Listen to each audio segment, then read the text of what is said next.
Welcome back, folks! For this video, we'll take a closer look at the E75 TS, a premium tier 8 German heavy tank that's basically a hybrid of other German heavies already in the game.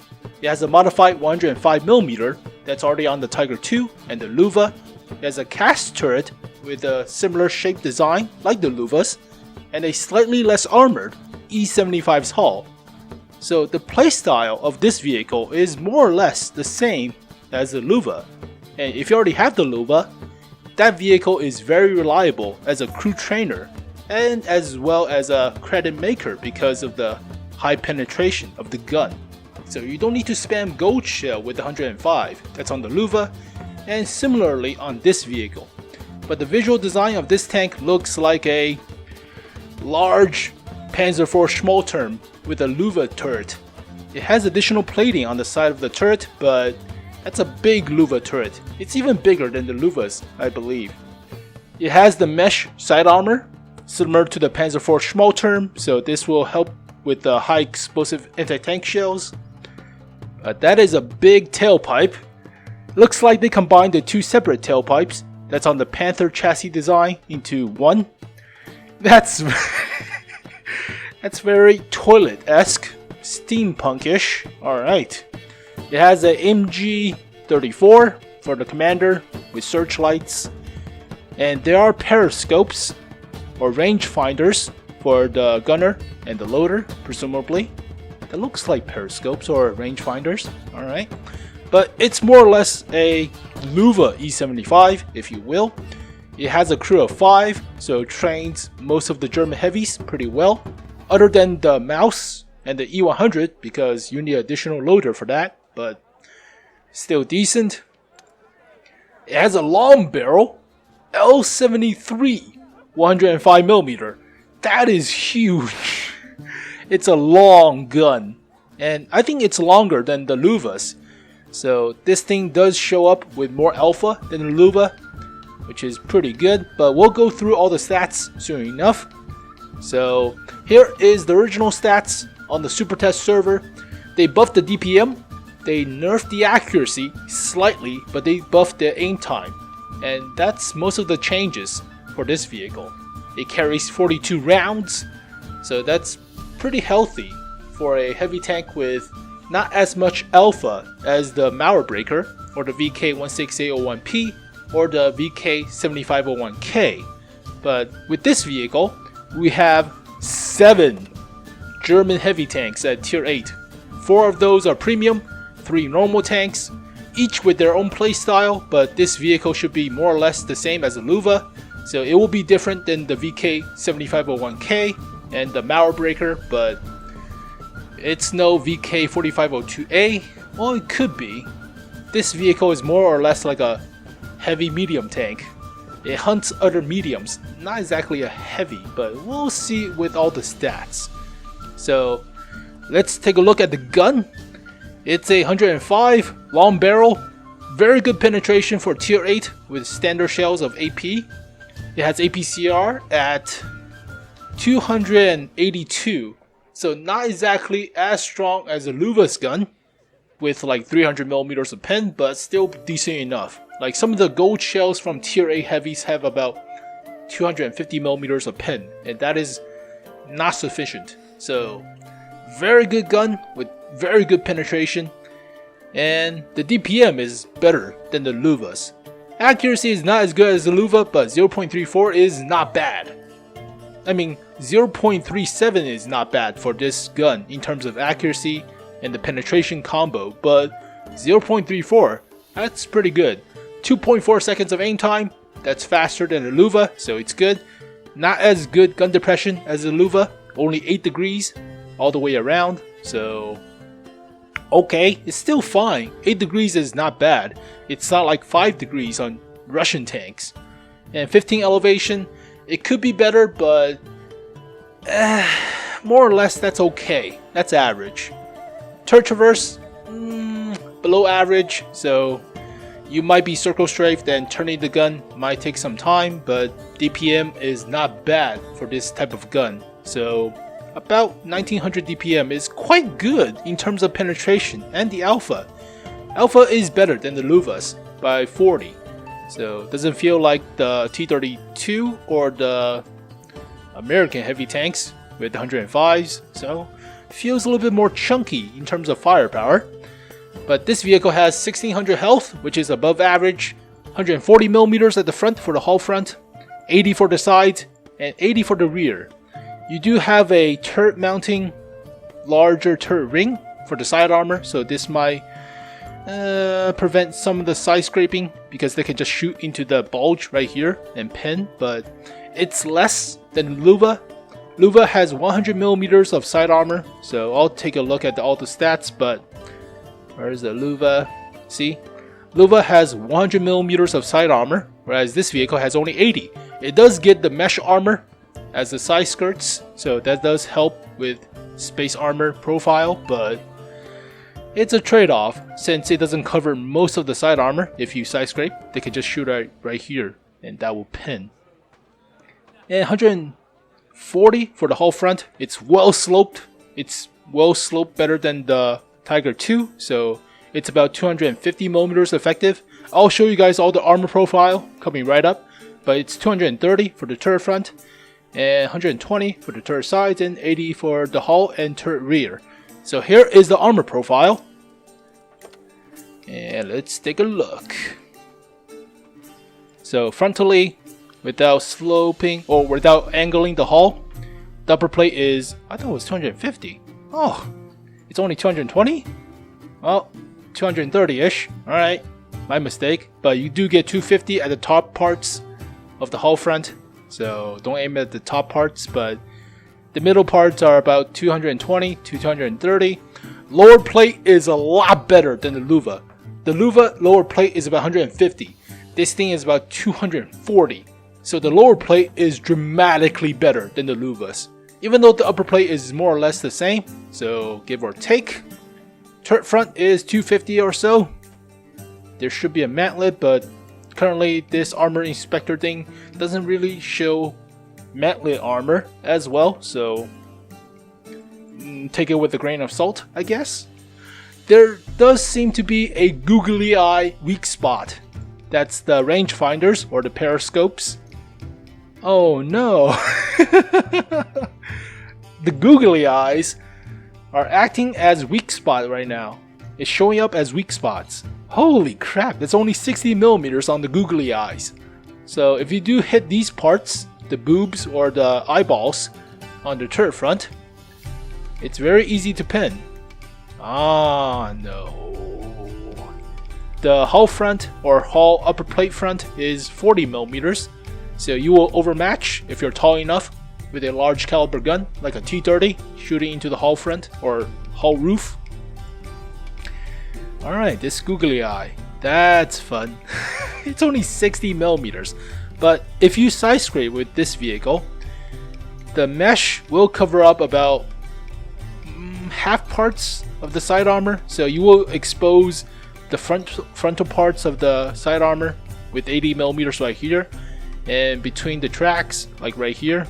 So don't expose that part, but you can trick the enemy shooting into your upper plate or lower plate, which is very well sloped. So okay, but yeah, side armor is not as effective as the Luva, so it might get you into trouble, but yeah, okay. Yeah, if you're flat, it's about 85 millimeter with AP, so side armor doesn't do much if you're flat on. Yeah, rear is just 80 millimeters. So basically, with the armor profile, turret front is very strong, other than the googly eyes. So if you hit the turret front, it should be automatic bounce on the sides, and the mantlet should eat some of the shots. There are about 250 millimeters effective on the cheeks, but it's very small, so don't even think about it. So yeah, it's a very strong turret front. The commander cupola is blocked off with a large periscope, so this will act as a space armor absorbing shots, and sometimes it will just eat the shot. So you just get a damaged periscope, but your cupola is safe from the enemy. But other than that, the only weak spots, which is surprising that Wargaming is bringing back to heavy tanks, are the googly eyes, the periscopes or rangefinders on the mantlet sides. So That's interesting. Alright. But as you can see, space armor denoted by the gray. So that is actually space armor. The googly eyes are not space armor, so they are actually weak armor spots. So as you can see with the side skirts, these are gray. That means these are space side armor. So if these are actually periscopes, which are acting as space armor, these should be gray, but they're not. So that's fun, but yeah, it's still a decent armor, and the lower plate is dramatically better than the Luvas. So we'll show you the Luvas profile, but I already have it in the garage. So here is the Luva. We'll preview it. And here is the armor profile. But with the Luva, you can see that the lower plate is dramatically weaker. It's only 150 for the lower plate. And about 10mm less, 20mm less on the upper plate. So, alright. But it doesn't get the googly eyes.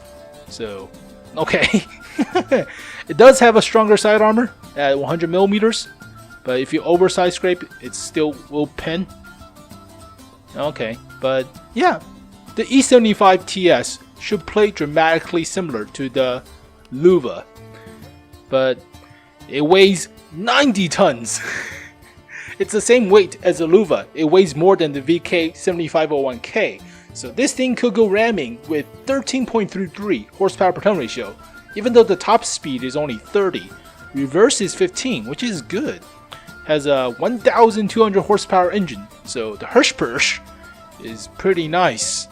It does go ramming pretty quite well, and especially with the upper plate at 140, well sloped, not bad. Hull traverse, it's above average, surprisingly. So the average is about 22. So for a heavy tank, that's not bad-ish. So overall, it's a large heavy tank that's actually surprisingly nimble. Has no camo whatsoever, don't even think about it. And the view range is not as good as the Luva. The Luva has 400 meters of view range, this has 390, but for a heavy tank, that's actually above average. So overall, the stats of this vehicle means it plays pretty well, similarly to the Luva.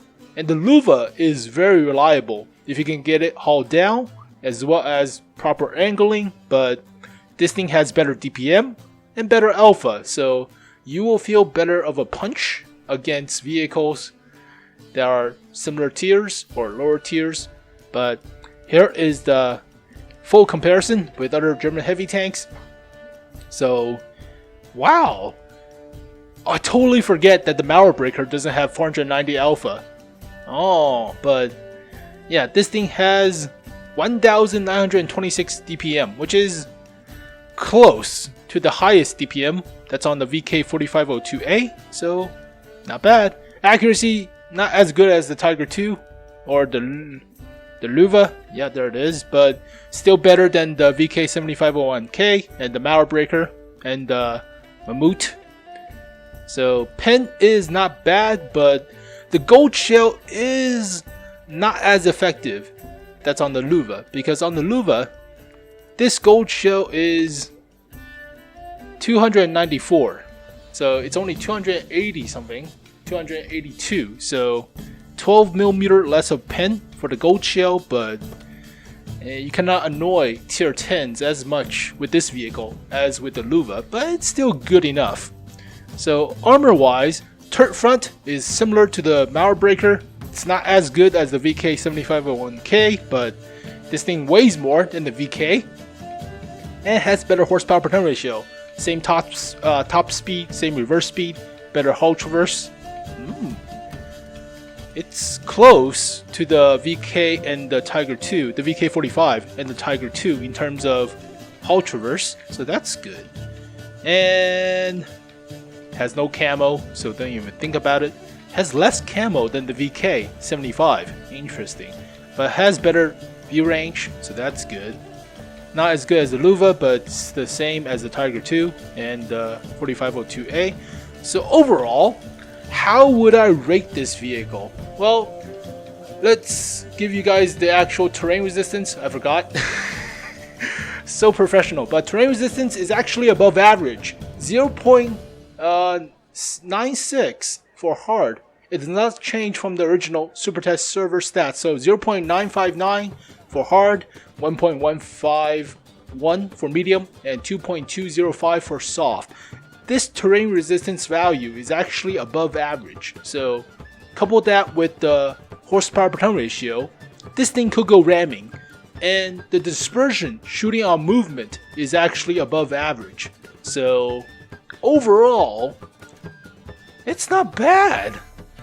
I mean, if the Luva is so reliable, and I already played the Luva a lot, it's very decent in terms of hull down, because the turret weak spot is very small and very bouncy, as well as the gold shell or the normal AP with the gold shell have high penetration values, so you don't have to waste that much money penetrating. So the Luva is a very good credit maker, so I would expect this thing to be very good in terms of making credits as well. So how would I rate this vehicle on a scale of 1 to 10? The upper plate is good, it's better than the Luva. The lower plate is dramatically better than the Luva. Side armor is not as good, so be wary of the side armor, but you do have a stronger turret in terms of thick armor values, but it has 2 pairs of googly eyes that are easily pinned with 60 millimeters of armor, so yeah, okay. But if you just turn the turret around, like constantly rotate the turret and wiggle, it should throw off the shots. And the side armor is auto bounce for the turret, so just wiggle your turret when you're in a close quarters fight. But sometimes you'll be unlucky and there will be a large ass gun sniping across from the map and shooting at your googly eyes and actually pins. You will be pissed.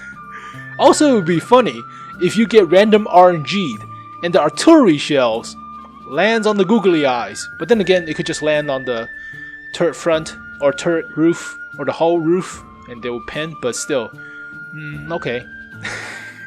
It has googly eyes. But overall, I will give this vehicle like 8.5 out of 10. It's more effective in terms of close quarter combat than the Luva, simply because the lower plate and the upper plate are stronger, and that's a very big deal.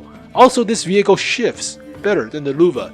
It has more horsepower per ton ratio, and that's a big point. It's about 2.22 more horsepower per ton ratio, even though the top speed is not as much. So the Luva, I have played it for about how many battles have I played on the Luva? 86 battles, averaging about 1900 damage per battle. And I can tell you this thing is good making credits and training your crew. You don't need that many shells. Oh, the only downside comparing the Luva or comparing the E75 TS with the Luva is the Luva carries about 80 rounds. The E75 TS carries only 42 rounds, so you cannot spam as much shells as the Luva. Alright, that's a downside. So configure. It doesn't tell you right here how many shells you carry. Wonderful. But already showed you guys the tanks.gg screen. So this thing carries 42 rounds. Yeah, you cannot spam as much shells. 50% less shells about than the Luva. So yeah, okay. Yeah, I would still give it 8.5 out of 10. It's very decent, and it might be biased because I love the Luva, and I would prefer to use the Luva than other tier 8 German heavies other than the 252U, which I don't have. So out of the tier 8 heavies, I would recommend the Carnarvon Action X, of course, but this vehicle is a very close second or similar. Tier 8 heavy tanks. Yeah. The Jumbo Pershings are good. T-34, not really. IS-6, don't even think about it. IS-3A is more about damage than armor protection, and the rest are just whatever. So I do recommend this vehicle, the E75 TS, since I already love the Luva but that might be a biased point of view. So there you go, folks. The E75 TS, a Panzer IV Schmoter-esque of a heavy tank. So if you love the Luva, you probably will love this thing too. But yeah, 13.33 horsepower per ton ratio with above average terrain resistance, similar to a large medium tank, and about 30 kilometers per hour top speed with 90 tons behind it. You could ram a lot of people with this thing. So not bad at all. 8.5 out of 10. How would I give this vehicle a 9? Well, if this vehicle had like 100 millimeters of side armor with no googly eyes, I would probably give it a 9. But the side armor is not as strong, and the googly eyes will piss you off sometimes. Also, if it has like 400 meters of view range, so it has less view range, that's also a problem. But hey, it's a heavy, so get your face into the fight. But there you go, folks, the E75 TS. So leave your guys' opinion in the comment section below. I'll read through them. But 8.5 out of 10, very decent, very decent. If it has an auto reloader, yeah, bump that shit up. But it doesn't. It cannot have an auto reloader. That would be too OP. But there you go, folks, the E75 TS. So thank you guys for watching this video. Hopefully you guys enjoyed it. I'll see you guys next time. Peace. だけど今日も徐々に文句な